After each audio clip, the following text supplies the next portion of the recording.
Sejarah berdirinya Kerajaan Banjar. Islam datang ke Kalimantan pada abad ke-15. Suatu ketika, Raden Paku atau Sunan Giri berlayar ke Pulau Kalimantan dan mendarat di Pelabuhan Banjar. Kedatangannya sebagai mubalik sambil membawa barang dagangannya dengan 3 buah kapal. Kedatangan Sunan Giri ke Kalimantan diperkirakan pada tahun 1470 Masehi. Pada akhir abad ke-15, orang-orang Islam dari Jawa telah banyak menetap di Kalimantan. Berita-berita tentang agama Islam semakin tersiar di kalangan penduduk, baik melalui pedagang dan mubalik, maupun orang-orang Kalimantan sendiri yang pernah menyinggahi Jawa, terutama Jawa Timur. Itu sebabnya, maka kisah-kisah tentang Wali Songo menjadi buah bibir penduduk Kalimantan. Pelan tapi pasti, agama Islam telah dikenal oleh seluruh penduduk pada masa itu. Kalimantan Selatan masih di bawah Kerajaan Daha, yang pada saat itu dipimpin oleh Pangeran Sukarama. Ia mempunyai 3 orang anak, yaitu Pangeran Mangkubumi, Pangeran Tumenggung, dan Putri Galuh. Peristiwa kelahiran Kerajaan Banjar bermula dari konflik yang ada di dalam Istana Daha. Konflik terjadi antara Pangeran Samudra sebagai pewaris sah Kerajaan Daha dengan pamannya Pangeran Tumenggung. Seperti dikisahkan dalam Hikayat Banjar, ketika Raja Sukarama merasa sudah hampir tiba ajalnya, ia berwasiat agar menggantikannya nanti adalah cucunya Raden Samudra. Tentu saja keempat anaknya tidak setuju dengan sikap ayahnya itu, terlebih Pangeran Tumenggung yang sangat berambisi. Setelah Sukarama wafat, jabatan dipegang oleh anak tertua, yakni Pangeran Mangkubumi. Waktu itu, Pangeran Samudra baru berumur 7 tahun. Pangeran Mangkubumi tak terlalu lama berkuasa, karena ia dibunuh oleh pengawalnya yang berhasil dihasut oleh Pangeran Tumenggung. Dengan meninggalnya Pangeran Mangkubumi, maka Pangeran Tumenggung naik tahta. Pada saat itu, Pangeran Samudra menjadi musuh besar Pangeran Tumenggung. Oleh karena itu, ia memilih meninggalkan istana dan menyamar menjadi nelayan di Pelabuhan Banjar. Namun, keberadaannya diketahui oleh Patih Masih yang menguasai bandar. Karena tidak mau daerahnya terus-menerus mengantar upeti ke Daha kepada Pangeran Tumenggung, maka Patih Masih mengangkatnya sebagai raja. Dalam sejarah Daha, tersebutlah seorang Perdana Menteri yang cakap, bernama Patih Masih. Walau tak sebesar Patih Gajah Mada, ia mampu mengendalikan pemerintahan dengan teratur dan maju. Patih ini banyak bergaul dengan pendatang-pendatang di Pelabuhan Bandar. Di sanalah ia bergaul dengan mubalik Islam yang datang dari Tuban dan Gresik. Daripada mubalik ini, ia mendengar kisah tentang Wali Songo dalam mengemban kerajaan Demak dan dalam membangun masyarakat yang adil dan makmur. Bagi Patih Masih, kisah tersebut sangat fantastik, mengagumkan. Seiring berjalannya waktu, dari pergaulannya ini, ia akhirnya memeluk agama Islam. Atas bantuan Patih Masih, Pangeran Samudra dapat menghimpun mulai menyerang Pangeran Tumenggung. Tetapi peperangan terus berlangsung secara seimbang. Patih mengusulkan untuk meminta bantuan Demak. Sultan Demak bersedia membantu Pangeran Samudra asal nanti masuk Islam. Lalu Sultan Demak mengirimkan bantuan 1.000 orang tentaranya. Sumber lain mengatakan berjumlah 40.000 tentara dengan jumlah 1.000 kapal. Masing-masing kapal memuat 400 prajurit. Atas bantuan itu, kemenangan ada di pihak Pangeran Samudra.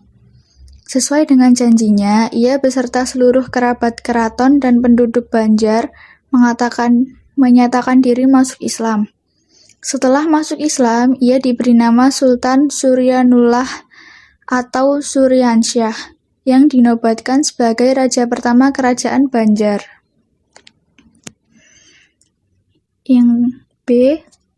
Letak Kerajaan Banjar. Pangeran Antasari yang terkenal sebagai salah satu pahlawan nasional Indonesia adalah Sultan Kerajaan Banjar ternyata. Beliau memiliki peran yang sangat penting bagi kehidupan rakyat Banjar.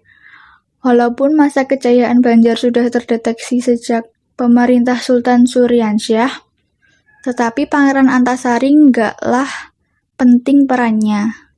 Runtuhnya Kerajaan Banjar sebenarnya bukan akhir dari kerajaan ini secara menyeluruh. Setelah itu sudah tidak ada lagi alias tinggal kenangan. Karena pemerintah Indonesia di tanggal 24 Juli 2010 membangun kembali Banjar dalam bentuk kesultanan yang disebut dengan Kesultanan Banjar. Secara politik, Kesultanan Banjar ini tidak memiliki wilayah kekuasaan, hanya dihidupkan kembali layaknya Keraton Solo yang eksis sampai sekarang. Kesultanan Banjar ini kini menjadi bagian dari Kalimantan Selatan. Harusnya gitu ya, biar lestari. Bersyukurlah bangsa kalian masih menghargai sejarah. C. Raja-raja Kerajaan Banjar.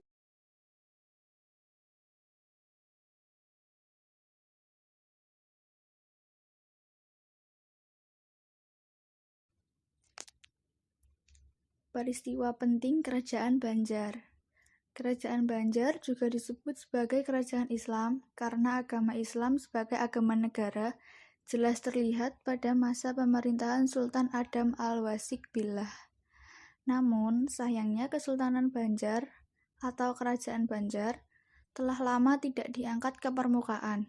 Bisa dikatakan karena kesultanan ini berperang melawan kolonial pada tahun 1857, sehingga kerajaannya di dunia dikalahkan oleh Belanda. Peninggalan Kerajaan Banjar. Yang pertama, Candi Agung di Amuntai. Candi Agung di Amuntai merupakan peninggalan kerajaan negara Dipa yang dibangun oleh Empu Jatmika pada abad ke-14 Masehi. Dari kerajaan ini akhirnya melahirkan Kerajaan Daha di negara dan Kerajaan Banjarmasin.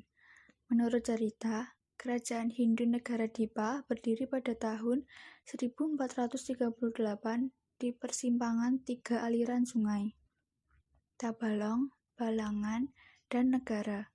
Cikal bakal Kerajaan Banjar itu diperintah oleh Pangeran Suryanata dan Putri Junjung Buih, dengan kepala pemerintahan Patih Lambung Mangkurat. Negara Dipa kemudian berkembang menjadi kota Amuntai. Candi Agung diperkirakan telah berusia 740 tahun. Bahkan, material Candi Agung ini didominasi oleh batu dan kayu. Kondisinya masih sangat kokoh. Di candi ini juga ditemukan beberapa benda peninggalan sejarah yang usianya kira-kira sekitar 200 tahun sebelum Masehi. Batu yang digunakan untuk mendirikan candi ini pun masih terdapat di sana. Batunya sekilas mirip sekali dengan batu bata merah, namun bila disentuh terdapat perbedaannya. Lebih berat dan lebih kuat dari bata merah biasa. Situs Candi Agung yang merupakan bagian dari lambang daerah HSU dengan menggunakan cara supranatural. Candi Agung sekarang dikonstruksi menyerupai bentuk Candi Agung terdahulu tanpa merubah letak. Hanya saja bangunan Candi Agung sekarang dibuat seperti rumah Banjar dan dijadikan tempat wisata. Yang kedua, Masjid Sultan Suryansyah. Sejak Raja pendiri Banjar, Sultan Suryansyah mendirikan Kerajaan Banjar. Masjid ini langsung didirikan. Selama 24 tahun lamanya, masjid ini dibangun dan hasilnya sangat luar biasa. Awet sampai sekarang. Masjid ini muat untuk 500 jamaah. Adanya Masjid Sultan Suryansyah ini sebagai penanda bahwa raja pertama Banjar adalah seorang muslim.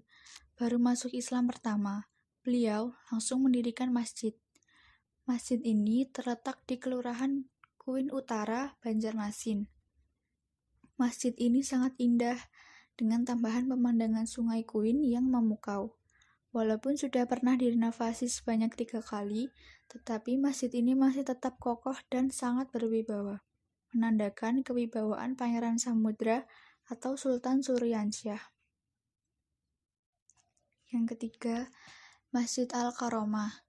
Masjid Al-Karomah adalah salah satu masjid peninggalan Kerajaan Banjar yang dibangun pada tahun 1863 Masehi atau 1280 Hijriah. Sebelum dikenal sebagai Masjid Agung Al-Karomah, masjid ini dahulu kapan bernama Masjid Jami Maltapura. Meskipun Masjid Al-Karomah telah mengalami banyak renovasi, namun struktur utama masjid sendiri masih tetap dipertahankan. Keempat, Kitab Sabilal Muhtadin. Kitab Sabilal Muhtadin lil Tafaqquh fi Amriddin atau dikenal sebagai Sabilal Muhtadin adalah sebuah kitab yang ditulis oleh Syekh Muhammad Arsyad Al-Banjari. Sabilal Muhtadin lil Tafaqquh fi Amriddin sendiri artinya jalan bagi orang-orang yang mendapat petunjuk untuk mendalami urusan agama. Kitab ini adalah satu peninggalan Kerajaan Banjar yang masih bisa masyarakat lihat hingga saat ini. Kitab ini ditulis pada tahun 1779 Masehi atau sekitar 1193 Hijriah, yaitu pada zaman pemerintahan Sultan Tamjidullah. Kitab ini sendiri berisi ilmu fikih berdasarkan mazhab Syafi'i. Yang kelima, senjata dan perkakas kerajaan. Dahulu kala, Kerajaan Banjar dikenal sebagai kerajaan dagang yang cukup terkenal. Kerajaan Banjar mampu menghasilkan berbagai perkakas yang terbuat dari besi dan logam, yang berpusat di daerah negara. Kemampuan Kerajaan Banjar, khususnya daerah negara untuk menghasilkan bermacam barang-barang yang terbuat dari logam, seperti senjata, perkakas, serta kapal, memang cukup baik sejak abad ke-17. Beberapa peninggalan seperti golok, kapak, cap kerajaan, serta perkakas berusia ratusan tahun ini disimpan di Museum Lambung, Mangkurat yang berlokasi di Komet, Kecamatan Banjarbaru, Utara, Kota Banjarbaru, Kalimantan Selatan.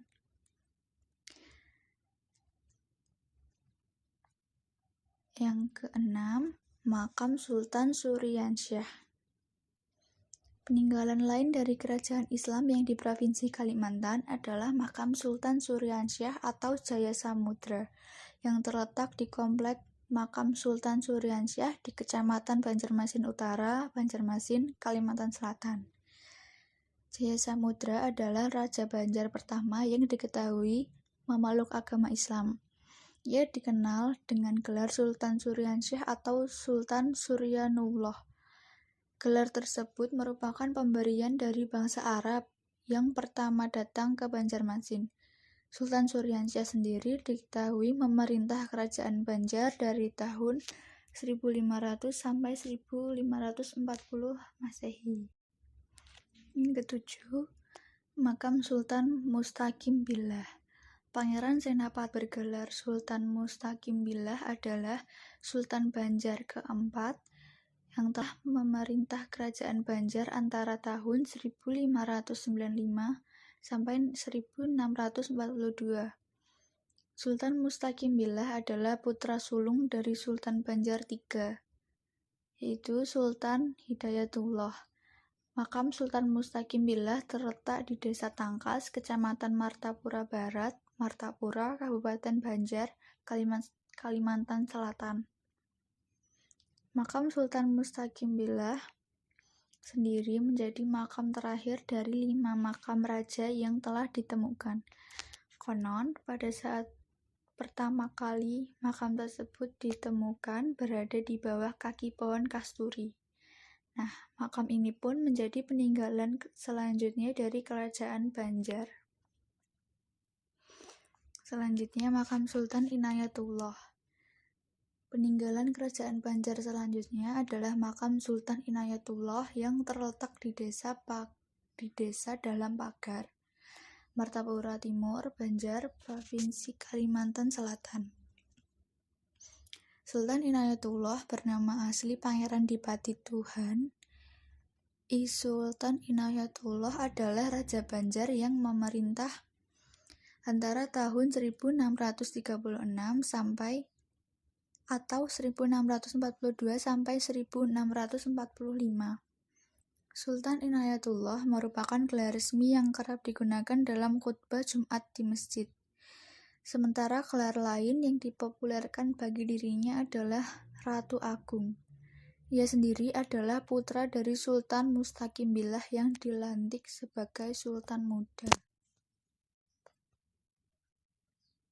Selanjutnya nomor 9, Makam Sultan Sulaiman. Salah satu keberadaan makam yang juga menyimpan sejarah panjang dari Kerajaan Kesultanan Banjar adalah Pangeran Ratu Sultan Sulaiman. Ia adalah seorang raja yang bergelar Sultan Sulaiman Saidullah II. Makamnya terletak di Desa Lihung, Kecamatan Karang Intan, Banjar, Kalimantan Selatan. Sultan Sulaiman diketahui telah memerintah Kerajaan Banjar dari tahun 1801 sampai 1825.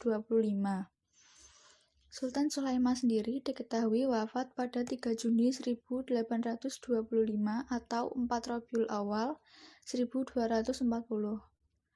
Sultan Sulaiman mendapat gelar kesultanan sejak usianya masih belia, yaitu pada saat usianya menginjak 6 tahun pada tahun 1767.